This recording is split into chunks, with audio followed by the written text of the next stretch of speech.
हरे Krishna TV में आपका बहुत बहुत स्वागत है। तो आज हम अद्भुत सीताराम जी के विवाह के बारे में चर्चा करने वाले हैं। तो भगवान दिव्य है, उनका जन्म भी दिव्य, उनके कर्म भी दिव्य, ऐसे ही उनका विवाह भी अद्भुत और दिव्य है। इसमें अद्भुत इसकी कथा है, किस तरह से सीताराम जी का विवाह होता है। तो आज के समय में हम देखते हैं वैदिक विवाह प्रणाली नष्ट भ्रष्ट हो गई है। विवाह के अंदर जो त्याग, जो समर्पण की भावना रहती थी, वो प्रायः समाप्त हो गई है। सब अपने बारे में सोचते हैं, अपने स्वार्थ के बारे में सोचते हैं। तो इस तरह से ना ही वैदिक विवाह हो रहे हैं, और जो विवाह हो भी रहे हैं वो आजकल नहीं आगे चल पा रहे, ज़्यादातर तलाक में ही समाप्त हो जाते हैं। तो हमें कहीं रुक कर सोचना होगा कि हमारी वैदिक संस्कृति कहाँ लुप्त हो गई है। वो जो आदर्श विचारधारा थी, जो आदर्श जीवन था, वो कहाँ पर लुप्त हो गया, ऐसा क्या कारण है। तो आजकल हम देख रहे हैं स्त्रियां एजुकेशन में, शिक्षा में बहुत बढ़ चढ़ कर आगे चली गई, लेकिन आध्यात्मिक शिक्षा हमारे स्कूल कॉलेजेस से प्रायः लुप्त हो गई है। आज के माता पिता भी चाहते हैं कि बच्चे पढ़ाई करें, भौतिक शिक्षा प्राप्त करें और अधिक से अधिक धन कमाएं, जिससे वो सुखी होंगे। लेकिन आज वही जनरेशन आज रुक कर सोच रही है कि हमसे क्या गलती हुई, जो हमने तो सोचा था कि बच्चे अच्छे शिक्षा लेंगे, भौतिक जीवन में प्रगति करेंगे, लेकिन आज सबके परिवार ही नष्ट भ्रष्ट हो रहे हैं। तो कहीं सोचने की ज़रूरत है, कुछ ऐसे कदम उठाने की ज़रूरत है। तो हम ये सारी शिक्षाएं कि आदर्श परिवार कैसे बनाएं, आदर्श विवाह कैसे हो, किस तरह से हम शिक्षा दे पाएँ नौजवान युवक युवतियों को जो विवाह के अंदर प्रवेश करने जा रहे हैं, नए जीवन में प्रवेश करने जा रहे हैं, उनके लिए ये बहुत अच्छा रहेगा अगर वो शास्त्रों से देखें, अगर वो रामायण से सीखें किस तरह से सीताराम जी ने अपने आदर्श प्रस्तुत किए, जीवन के आदर्श प्रस्तुत किए, और उनके विवाह किस तरह से उनका विवाह हुआ और किस तरह से उन्होंने आगे उसको निभाया पूरा जीवन भर, हर अप्स एंड डाउन्स में, सुख में और दुख में। ऐसे भगवद गीता में भगवान कह रहे, सुखे दुखे समे कृत्वा लाभा लाभो जय जो। सुख में भी, दुख में भी, हानि में भी और लाभ में भी हमें स्थित रहना चाहिए, स्थिर रहना चाहिए। लेकिन ऐसा नहीं रह पाते हैं। इसी के लिए जब भी गृहस्थ जीवन में कुछ कठिनाई आती है या कुछ भी, थोड़ा भी कोई दिक्कत आती है, थोड़ा भी हमारे मन से काम नहीं हो रहा, तो हम सोचते हैं कि अब हमें सेपरेट हो जाना चाहिए। जबकि हम देखेंगे कि किसी का भी जीवन ऐसा नहीं है जिसके अंदर दुख कष्ट ना आते हों। ऐसा कोई भी संसार में ऐसा कोई व्यक्ति नहीं है। ये तो एक सर्दी और गर्मी की तरह आते जाते हैं। तब जब दो व्यक्ति आपस में मिलते हैं और आगे घर चलाने के लिए साथ में निश्चय करते हैं, तो उनको एक दूसरे के लिए समर्पण भी होना चाहिए, एक दूसरे को एक्सेप्ट भी करना चाहिए। उनको खाली उनकी अच्छाई नहीं, उनकी बुराई भी एक्सेप्ट करके चलेंगे तो ज़रूर गृहस्थ जीवन में सुखी होंगे। और जो तलाक का जो रेट बढ़ गया है आज भारतवर्ष में, वो ज़रूर कम होगा। तो आज हम तो उसके लिए हम सीखेंगे अपने शास्त्रों से, हम भगवान ने जो लीलाएं की हमको सिखाने के लिए, उनको श्रवण करके सीखेंगे। तो सबसे पहले हमारी शुरुआत कहाँ होती है? श्रवणम से। भक्ति की शुरुआत कहाँ से होती है? शिक्षा की शुरुआत कहाँ से होती है? श्रवणम से। सारी इंद्रियों में हमारे कान ही ऐसी इंद्रियां हैं जो हमेशा जागे रहते हैं। रात को हम सोएंगे तो कोई आवाज़ होएगी तो और सब कोई इंद्रिय हमें जगाएंगी, लेकिन कान हमें जगाएंगे। तो श्रवण सबसे पहला प्रोसेस जो है श्रवणम है। तो भगवान की कथा सुनेंगे, आज सीताराम जी के अद्भुत विवाह की कथा सुनेंगे।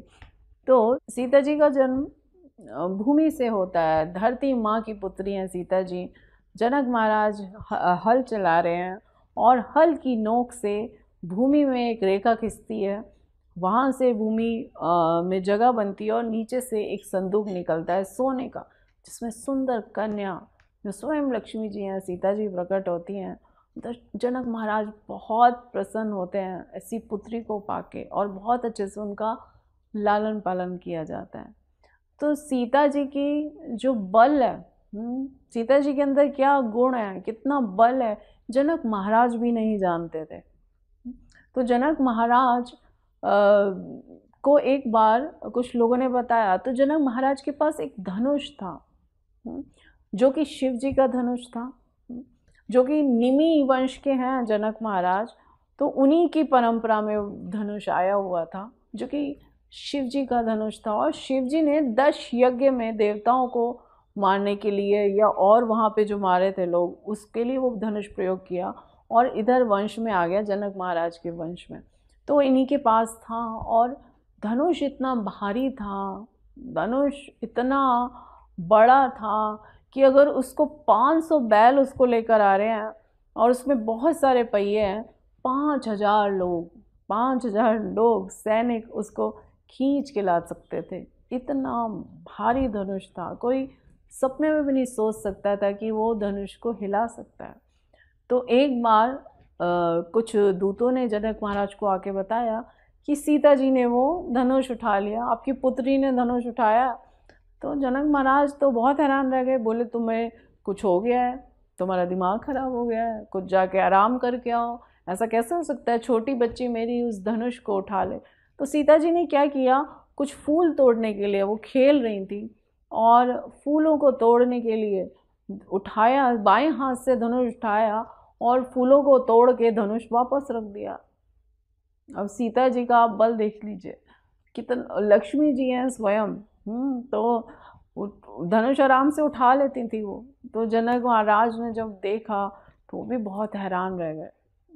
उनको पता तो था ये स्वयं लक्ष्मी है और इनका विवाह किससे किया जा सकता है। तो जब जनक महाराज ने देखा, धनुष उठाया सीता जी ने, तो जनक महाराज ने सीता जी को सेवा दी उस धनुष को साफ करने के लिए कि तुम ही इसको साफ किया करो।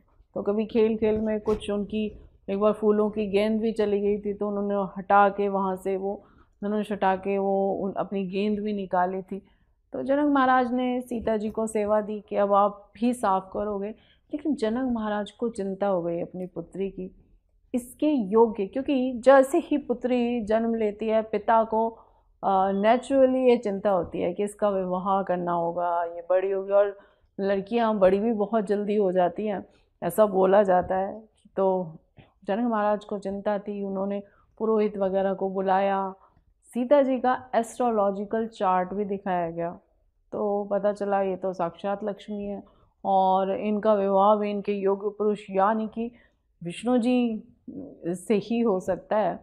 तो जनक महाराज को भी सारा समझ आ गया। तो उन्होंने क्या किया, उन्होंने पहले भी स्वयंवर सीता जी का किया था और ये रखा था कि इस धनुष को प्रत्यंचा चढ़ा देगा, तोड़ेगा नहीं, प्रत्यंचा भी चढ़ा देगा, उससे मैं सीता जी का विवाह कर दूंगा। तो बहुत राजा वगैरह आए थे और धनुष को उठाने का प्रयास किया था। उठाना तो बहुत दूर की बात है, उसको 1 इंच, 1 सूत भी हिला नहीं पाए थे। किसी के अंदर इतना बल नहीं है, सिर्फ भगवान में ही ऐसा बल हो सकता है। तो रावण भी तब आया था, वो रावण जिसने सीता जी को पिछले जन्म में भी काफ़ी परेशान किया था। जब सीता जी पिछले जन्म में वेदवती नामक कन्या थी और जिन्होंने तपस्या किया था विष्णु जी को अपने पति के रूप में पाने के लिए, जिसके कारण इस जन्म में अब उनको राम जी मिलने वाले हैं। तो अब रावण में आया था, लेकिन वो 1 इंच भी धनुष को हिला नहीं पाया था, बल्कि उसके हाथ धनुष के नीचे दब गए थे और सभी लोग हंस रहे थे। जनक महाराज बहुत चिंता में रहा करते थे, इतने बहादुर बहादुर लोग आए, इतने शक्तिशाली राजा आए, लेकिन धनुष को कोई, कहीं मैंने गलती तो नहीं की ऐसी शर्त रखकर स्वयंवर के लिए। तो ऐसे चिंता में जनक महाराज रहते थे। उधर राम लक्ष्मण को विश्वामित्र जी लेकर आए और दशरथ महाराज के पास से वन में, जो कि राक्षस तंग किया करते थे, उनको मारने के लिए। बहुत सारे अस्त्र शस्त्र उन्होंने दिए, बहुत सारी विद्याएं दी राम जी को और लक्ष्मण जी को सिखाई, और उनके द्वारा बहुत सारे राक्षस मारे गए। अब अहिल्या का उद्धार किया रामचंद्र जी ने। और इधर विश्वामित्र मुनि ने, जब ये सब हो गया, विश्वामित्र मुनि राम जी को लेकर आते हैं, मिथिला आते हैं।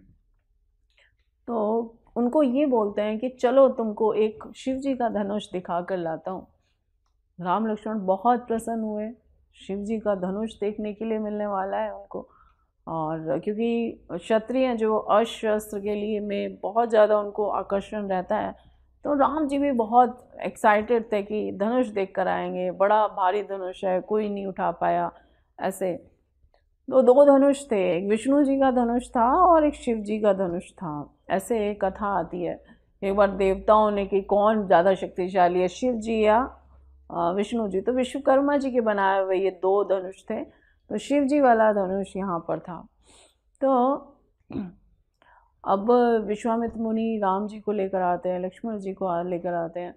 जब वो एंटर कर रहे होते हैं तो सबसे पहले बहुत सुंदर मिथिला है, बहुत सुंदर सुंदर महल है, बहुत ही सुंदर सजे हुए हैं। तो वैभव देख रहे थे, जनक महाराज राज्य का वैभव देख के काफ़ी हैरान थे, कितना ऐश्वर्यशाली राज्य है। तो सबसे पहले सीता जी का भवन आया। सीता जी खिड़की में थी, तो सीता जी ने राम जी को देखा और राम जी ने सीता को देखा। वो तो उनकी सहभागिनी है राम जी की, जो हमेशा उनके साथ रहने वाली है। अब वो बहुत समय बाद मिल रहे थे। तो सीता जी ने जैसे ही राम जी को देखा, उनका मन राम जी की तरफ आकर्षित हो जाता है, और राम जी भी सीता जी को देखकर बिल्कुल बहुत आकर्षित हो जाते हैं। और फिर वहाँ से वो जाते हैं जनक महाराज के भवन की तरफ।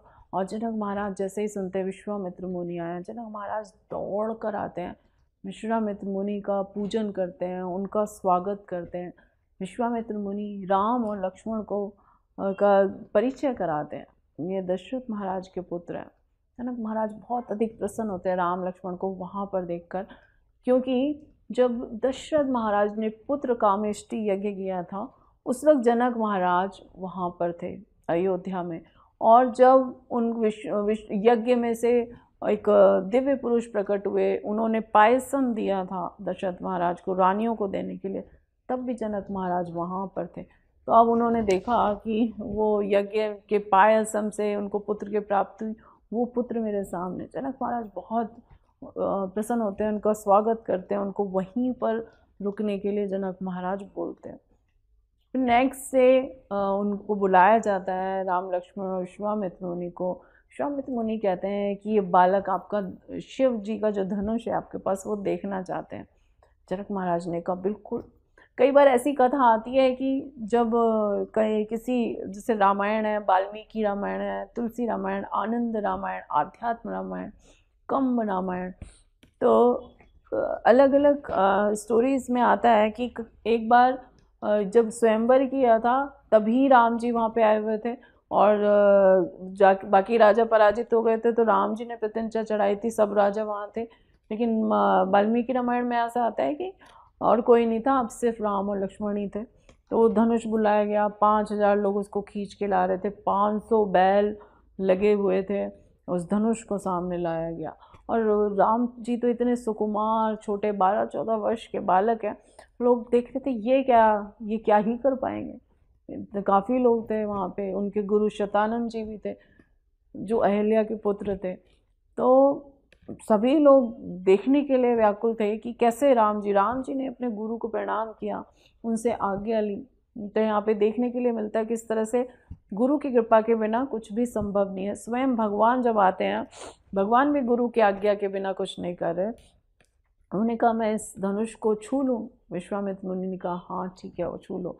उन्होंने कहा प्रत्यंचा भी चढ़ा लूँ? तो उन्होंने कहा ठीक है। तो जैसे ही राम जी ने, जैसे बच्चा एक बहुत हल्की सी गेंद के साथ खेलता है और हल्का सा खिलौने के साथ खेलता है, ऐसे खिलौने की भांति राम जी ने उसकी प्रत्यंचा चढ़ाई। और प्रत्यंचा चढ़ाने के प्रयास में ही, प्रत्यंचा चढ़ाते ही धनुष अपने आप टूट गया।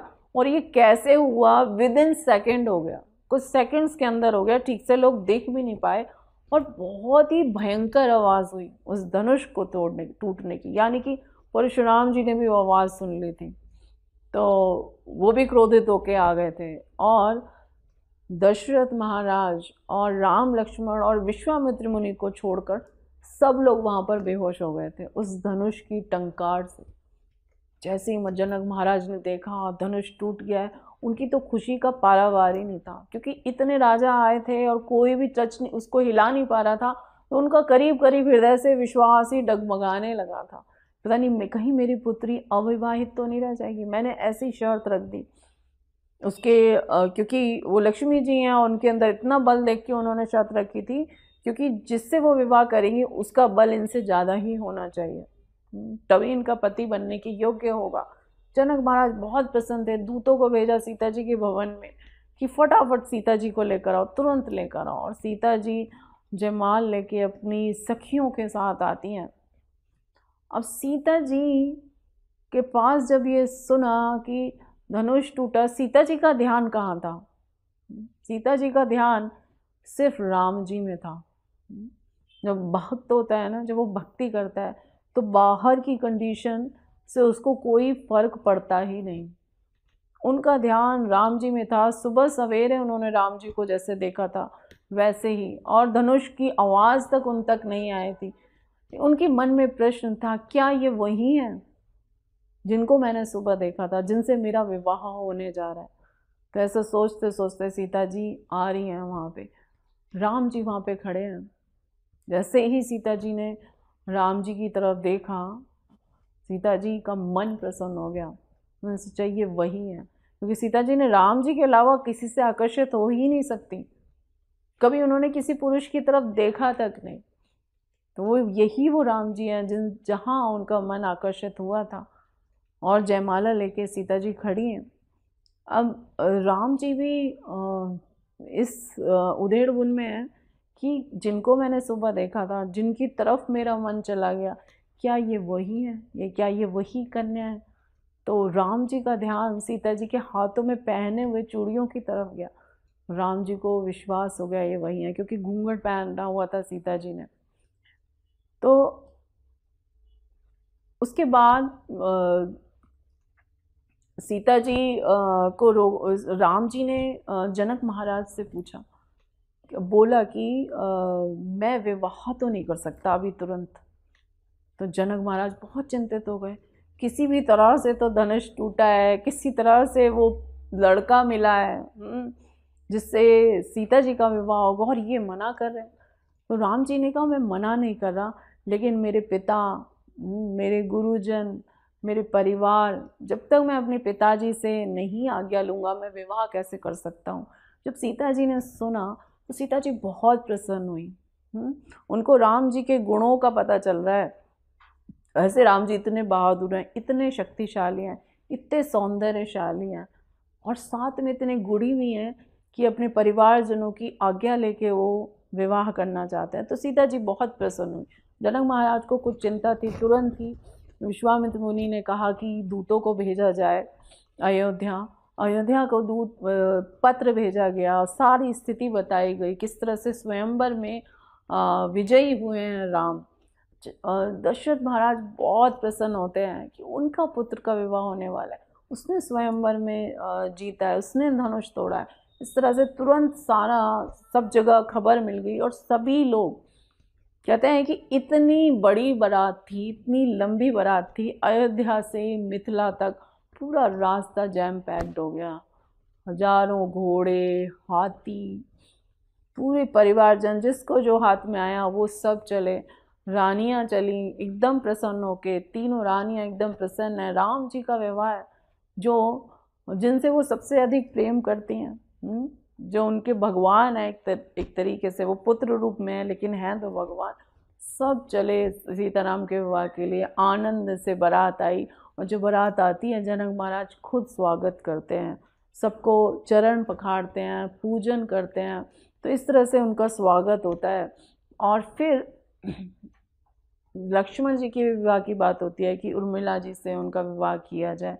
तो इस तरह से राम जी का और सीता जी का और लक्ष्मण और उर्मिला का विवाह होता है। कहते हैं जब जयमाला डाल रहे थे, राम जी बहुत लंबे थे, तो सीता माता काफ़ी छोटी थी उनसे, तो वो जयमाला नहीं डाल पा रही थी। तो स्वयं लक्ष्मण जी आए, राम जी के चरण छूने लगे, तो राम जी एकदम से झुक गए लक्ष्मण जी को उठाने के लिए, तभी सीता माता ने माला डाल दी। तो इसका ये भी एक उदाहरण है कि किस तरह से गुरु के बिना भगवान नहीं मिलते। तो लक्ष्मण जी यहाँ पे गुरु की जगह पे हैं।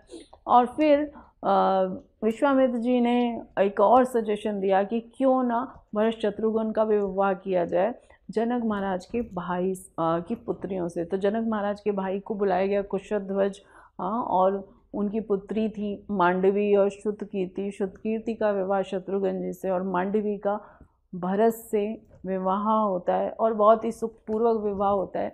जब पूछा जाता है दशरथ महाराज से आपकी कुछ शर्तें, दशरथ महाराज ने कहा कि हमारी कोई भी शर्त नहीं है, कोई डिमांड नहीं है। तो आज के विवाह में ये वैदिक विवाह है जिसमें बड़ों की आज्ञा लेकर, बड़ों को रिस्पेक्ट देके, उनको पूजन करके, और लड़के वाले भी लड़के वालों की उतनी ही रिस्पेक्ट कर रहे हैं। आज के समय में बहुत प्रथा बदल गई है जिसमें लोग दहेज इतना इतना मांगा जाता है कि पिता के पास नहीं है तो भी वो कहीं से कर्ज लेके कैसे भी करके, तो वो बात ही ख़त्म हो गई है अब। उसको एक सौदा माना जा रहा है, एक व्यापार माना जा रहा है। तो व्यापार में कोई कैसे सुखी रह सकता है? तो हमें ज़रूर इसको बदलना चाहिए। हम वैदिक विवाह, जितना हम सीताराम जी के विवाह के बारे में सुनेंगे उतने ही हमारे अंदर वो शिक्षा आएगी, वो हम सीखेंगे और हमें अपने आगे बच्चों को भी ये आगे हम इसको दे पाएंगे, इस ट्रेजर को दे पाएंगे। तो इस तरह से बड़ा सुखपूर्वक सीताराम जी का और चारों भाइयों का विवाह संपन्न होता है। लोग तो आए थे राम जी के विवाह के लिए, लोग चारों भाइयों का विवाह हुआ तो और अधिक प्रसन्नता उत्सव हुआ। जनक महाराज ने बहुत सारा कुछ दिया भी था गिफ्ट के रूप में, ना कि उनसे मांगा गया था, ना ही किसी को आवश्यकता थी।